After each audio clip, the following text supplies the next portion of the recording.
un petit texte plus difficile aujourd'hui, un peu plus avancé, qui va parler des sripa, je vais arriver, des pantoufles qu'on met dans les maisons japonaises. Vous savez qu'on se déchausse dans la maison japonaise, dans le genkan, dans l'entrée, et qu'ensuite on met des pantoufles. Vous inquiétez pas, je vais tout vous expliquer, même si c'est un petit peu plus compliqué, même si vous, avec un petit niveau en japonais, vous êtes les bienvenus. Ok.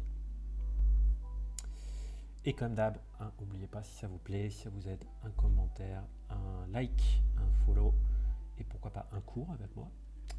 Ça m'aide beaucoup. Donc, anata no ie ni wa nansoku srippa ga aru deshou ka. Je vais encore le mettre plus grand, tiens. Regardez-moi ça. Ils sont pas beaux ces caractères là, quand je les mets en encore plus grand. Ok. Anata no ie ni wa nansoku srippa ga aru deshou ka. Dans ta maison, anata no ie ni wa. Je vous montre les lectures de kanji. Nansoku, c'est le kanji nani, donc on pose une question. Et là, on a le compteur soku, c'est-à-dire qui utilise le kanji du pied. C'est un compteur de paires de chaussures, ou là, en l'occurrence, de paires de pantoufles.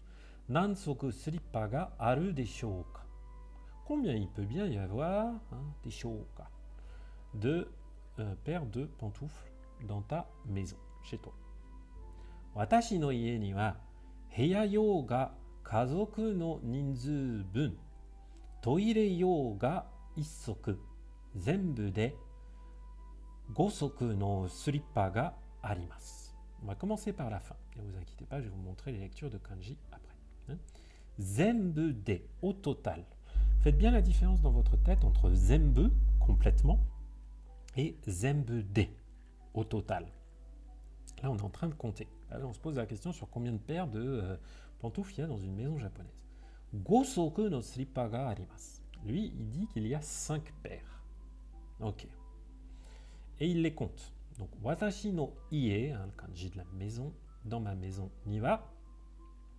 Heya yo. Ce kanji-là, yo, il indique l'utilité, l'utilisation. Donc, heya yo, ça veut dire à utiliser dans les chambres. Heya, les chambres, les pièces. Ga kazoku no ninzuu bun. Ninzu, là vous avez su, le chiffre. Ninzu, c'est donc le nombre de personnes, le chiffre de personnes de la famille. Et ce bun là, qui veut dire donc la partie, c'est aussi le kanji de la minute, la partie. Donc ninzu bun, cette expression, ça veut dire autant que le nombre de personnes. Donc il y a des pantoufles. Attendez-vous, est-ce que j'ai beaucoup de mal à ce que le mot pantoufle me vienne, parce que slippers, c'est slippers dans ma tête, mais pantoufle, slippers, on va y arriver. Pantoufle, slippers. Ok, slippa. Donc il y a autant de pantoufles pour aller dans les pièces, pour circuler dans la maison, que de membres de la famille. Visiblement, ils sont 4. Et toire ga 1足. Et il y a une paire pour les toilettes. Eh oui, une paire spécifique pour les toilettes. Ne faites pas comme moi. Ma spécialité quand j'étais dans des maisons, quand j'étais en famille d'accueil au Japon, c'était rentrer dans les toilettes, laisser mes pantoufles à l'extérieur, mettre les pantoufles pour les toilettes, faire ce que j'avais à faire dans les toilettes, sortir des toilettes avec les pantoufles des toilettes, me balader dans la maison avec les pantoufles des toilettes. Non, on évite ça. Donc au total, ils ont 5 paires. Ie no naka de srippa o hakanai hito mo imasu ga, byouin ya 旅館、ホテルなど家の外でもスリッパが用意されている場所は多いです。Pourquoi on se pose la question du nombre de pantoufles? On va voir. Ie no naka, naka, dedans, à l'intérieur. Kanji naka, na, mais pourquoi il met chu comme lecture? Allez, petit plugin. Voilà, naka, dedans. Ie no naka de, dans la maison. Srippa o hakanai. Hakanai. C'est le verbe haku. Haku qui veut dire enfiler au pied, qui est mis à la forme négative. Hakanai hito. Ding ding ding. Verbe conjugué juste avant un nom, donc une proposition déterminante. Donc des gens qui ne mettent pas, qui n'enfilent pas de pantoufles dans la maison. Bah oui, on peut très bien marcher en chaussettes, hein. Mais bon, ça use un peu plus les chaussettes. Donc il y a aussi imas. Il y a aussi des gens qui ne mettent pas de pantoufles dans la maison. Mais byoin ya ryokan, dans les hôpitaux, byoin, et les ryokan, les auberges traditionnelles japonaises. Hotel nado, et dans les hôtels, hein, nado entre autres. Hein, ce ya aime bien ce yado, nado, parce que ya c'est et de façon non exhaustive. Désolé pour le boucan. Donc, dans les hôtels et dans les hôpitaux, entre autres, hein, et dans les auberges, ie no soto demo. Ie no soto, à l'extérieur des maisons. Même à l'extérieur des maisons, des mo, slippa ga yoi sarete. Yoi, c'est un mot un peu abstrait pour nous, parce qu'on n'a pas d'équivalent. C'est l'idée de préparer quelque chose à l'avance. Donc, il y a des...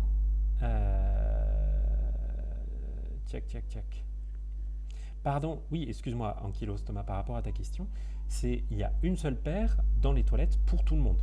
Bah, il n'y a pas la place, hein, les toilettes c'est quand même petit, mettre 5 paires dedans, ce serait un peu embêtant. Donc oui, généralement, elles sont un peu grandes pour certaines personnes et petites pour d'autres. Elles ne sont pas à la taille de tout le monde, forcément. Et généralement, souvent c'est un peu kitsch, c'est marqué toilet dessus. Enfin bref, moi quand je me baladais avec ça se voit des toilet slippers, des pantoufles de toilette, ça se voit carrément que c'est pour ça. Souvent il y a les toilettes dessinées dessus. Donc, voilà, il faut être bien distrait comme moi pour se balader avec dans la maison. Bref. Ie no soto de mo slippa ga yoi sarete iru basho wa oii desu. Oii, nombreux. Donc il y a de nombreux endroits. Basho. Et encore une petite, tout ça c'est la déterminante. Des endroits où sont préparés, yoi sarete iru, c'est la forme passive, où sont mis à disposition des pantoufles. Bah oui, hein, quand vous visitez parfois un temple, ou bien sûr dans les ryokan, tout ça, vous allez vous déchausser à l'entrée et vous balader à l'intérieur du bâtiment en pantoufles. Deskara, slipperを使ったことがないという人はほとんどいないでしょう。C'est pourquoi ですから、c'est la version polie de だから。Par conséquent, スリッパを使ったことがない。使ったことがない。使う、utiliser, mis au passé, 使ったことがない。C'est l'expression ことがある qui indique une expérience. Il m'est arrivé de. スリッパを使ったことがないという人は、les gens qui disent qu'ils n'ont jamais utilisé de pantoufles, hotondo, presque tout ou presque rien, hein, en fonction du contexte, c'est le sens de cet adverbe, hotondo, inai, il n'y en a pas, c'est le verbe iru mis au négatif.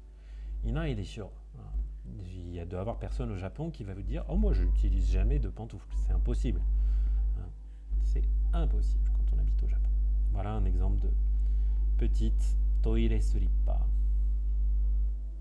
さて、家の中でスリッパを使う習慣ですが、実は日本が始まります。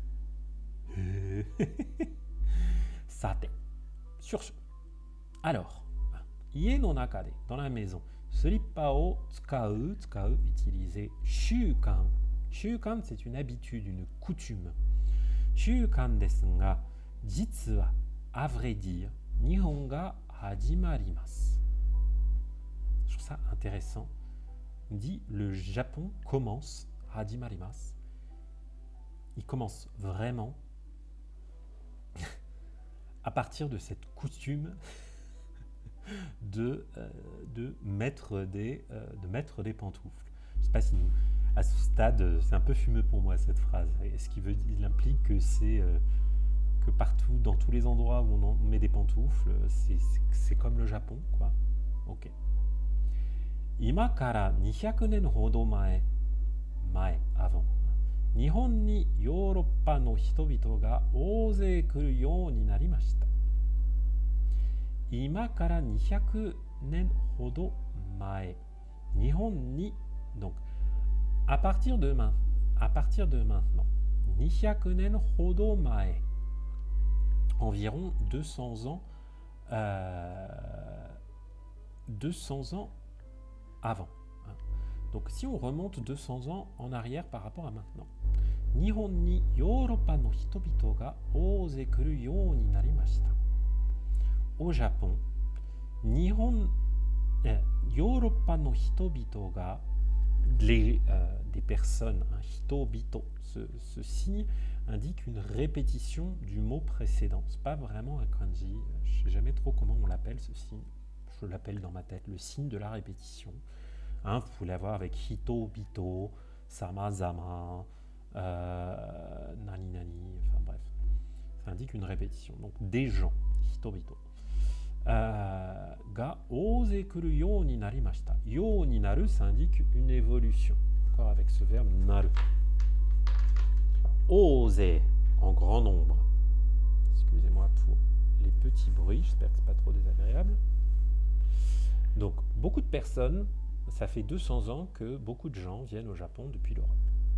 C'est vrai qu'avant, c'était pas trop le cas. Edo jidai no owari kara Meiji jidai ni kakete, Nihon wa gaikoku ni kuni o hiraki, kaikoku, takusan no gaikokujin ga yatte kita no desu. La phrase est un peu longue, on va prendre le temps de la comprendre. Donc, Edo jidai no owari kara, owari, la fin. Kara. Donc, depuis la fin de l'époque d'Edo, Meiji jidai ni kakete, cette expression ni kakete, ça, effectivement, tokidoki, dans Kirostoma, dans le chat, c'est exactement le même signe qu'on utilise. Donc, ni kakete, ça nous indique, comment dire, jusqu'à, en avançant vers cette période-là, ni kakete.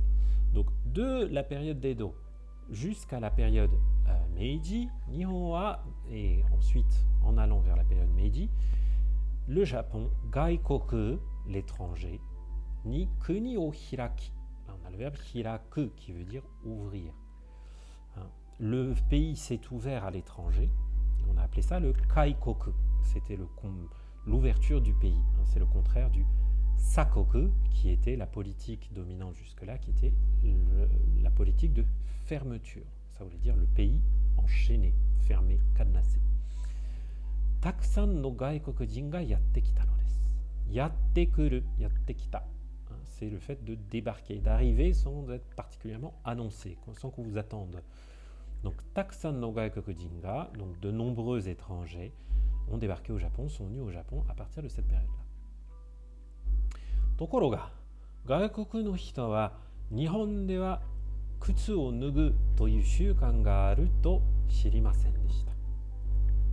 Tokoro ga, néanmoins, mais, gaikoku no hito wa, les étrangers, Nihon de wa kutsu o nugu, nugu, enlever un vêtement, toyu shukan, donc cet usage selon lequel on enlève les chaussures. Ga aru to shirimasen deshita. Shiru, savoir, connaître. Donc il ne savait pas qu'il y avait cette coutume. Sono tame, ie ya tatemono ni hairu toki ni kutsu no mama de hairi trouble ni naru koto ga ookatta sou desu. On a un joli mot en katakana. Trouble, trouble en anglais, des problèmes, des troubles. Sono tame, à cause de cela. Faites bien attention à bien distinguer le tame qui veut dire à cause de, parce que, versus tame ni, afin de, pour faire ceci, cela. Sono tame, à cause de ça. Ie ya tatemono, les bâtiments. Ni hairu toki ni, au moment d'entrer dans les maisons et les bâtiments. Kutsu no mama de hairi. No mama. Mama, ça indique en l'état, sans changement. Kutsu no mama. En gardant ses chaussures. De hairi. Et là, on a la forme renyo, la forme suspensive soutenue. Donc, ils rentrent avec leurs chaussures. Et puis, trouble ni naru. Et ça devient un problème. Ça cause des soucis. Koto. Ga ookatta. Oui, c'est nombreux, c'est fréquent. So desu, on nous indique que c'est du discours rapporté. Donc, c'est quelque chose qui était peut-être transmis dans des écrits, etc. Forcément, l'auteur de ce texte n'a pas vécu à l'époque d'Edo ou Meiji et de l'ouverture du Japon, et donc il n'était pas là pour le voir. Donc, selon des livres d'histoire, des récits de l'époque, ça a causé beaucoup de problèmes que les étrangers rentrent comme ça en gardant leurs chaussures dans les maisons et les bâtiments. そこで日本人が靴を履いたまま使える